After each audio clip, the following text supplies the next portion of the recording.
Alright, welcome back to our last Crusade, or the Rise of a New World. Anime review, episode number 10. We are here reviewing I believe this is the 18th episode of the series, Line of Descent, Beginning of the End of Paradise. This episode has from book 6 of the series. Starting with the very next episode, they switch over to book 7, and it's up to be Last Crusade. So, we kind of begin left off last episode. We do see Salvager. He was one of the villains from last season, from before. AC here just take out some Imperial soldier. We do see some Imperial Army officers. They think the Imperial Army has invaded the palace, but actually what's happening is that there's a coup d'etat happening.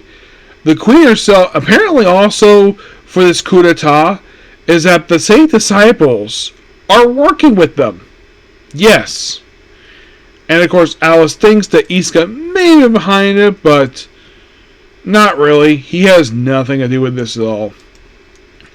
He can clearly understand a little bit later on from Sispel what the heck is going on, because Alice is informed by this via a call on her cell phone. Yes, believe it or not, in this world they have freaking cell phones. Not only cars, but also cell phones. Basically, she gets a call from her mom that the palace is basically under fire, and Alice like, I'll come home immediately.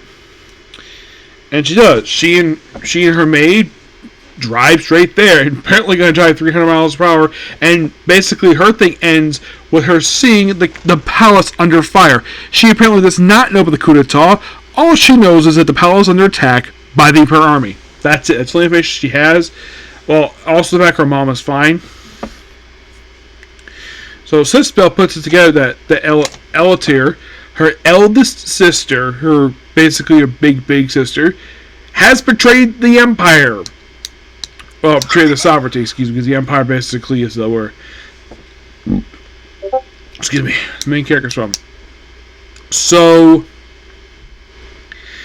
basically the group proceeds to try to leave, but they're stopped by a man by the name of Talisman, who apparently is the head of the House of Hydra. Yep, and Iska deals with him during the episode. The rest of the group proceeds to try to leave, and they're stopped by a woman who pretty much now like the 5th Division, which apparently Jean does know about her. Like, oh, you know my name? Is like, yeah, we know you basically destroyed the 5th Division. Like, oh, I didn't just destroy, I annihilated them, which really interesting fact that he knows her. And let's see, we do see Nameless, where he apparently is like, with one of the other examples, I don't remember her name, where they break through the wall thanks to incendiary bombs. Like, claim, oh, he's actually about 2 minutes late, when actually was there early. And he goes off and deals with the head of the Zoa regime, which the cat girl led us into conflict with Kissing. Yes, that is actually her name. And Lord Mass basically is in conflict with one of the other Saint Disciples, and which this is really cool. And then the episode ends with the first one, the head of the Saint Disciples, just like, yeah, basically the Queen giving her orders to her people, and then all of a sudden the door gets sliced up by the leader of the Saint Disciples, and she's like, you're the princess of royalty. Basically, she's probably demanding the bow, which, this is going to be interesting. It's like a lot of conflict here, and they pretty much wrap up basically the book 6 adaptation with a nice little bow right here. Excellent episode. Loved it. Not as fun as last week's episode, which I still love that episode. I would say of the 6 episodes the whole season, I am proclaiming episode 5 to be the best episode so far this whole season, because of the scene of basically Iska sharing a bed with the 3 sisters.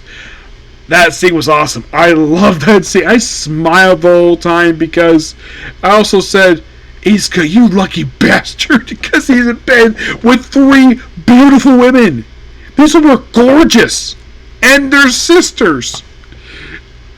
I'm surprised Jean knew nothing about this. The fact that Oh, that he spent the night with the three princess. Well, he doesn't know the princess, but like, Gene was like, dude, you slept in the same bed with three sisters? You lucky dog. Well, I don't think Gene would freaking care. Basically, we're basically like, yeah, you share a bed with three women who have sisters? Awesome. Yeah.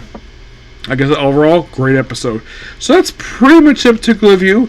Please be sure to like, comment, subscribe to notifications. I will see you all later after my stream, where I'll hopefully discuss the newest episode of Fire Force and a Comic Corner and a few episodes of Dry Up. Okay, next video. Bye.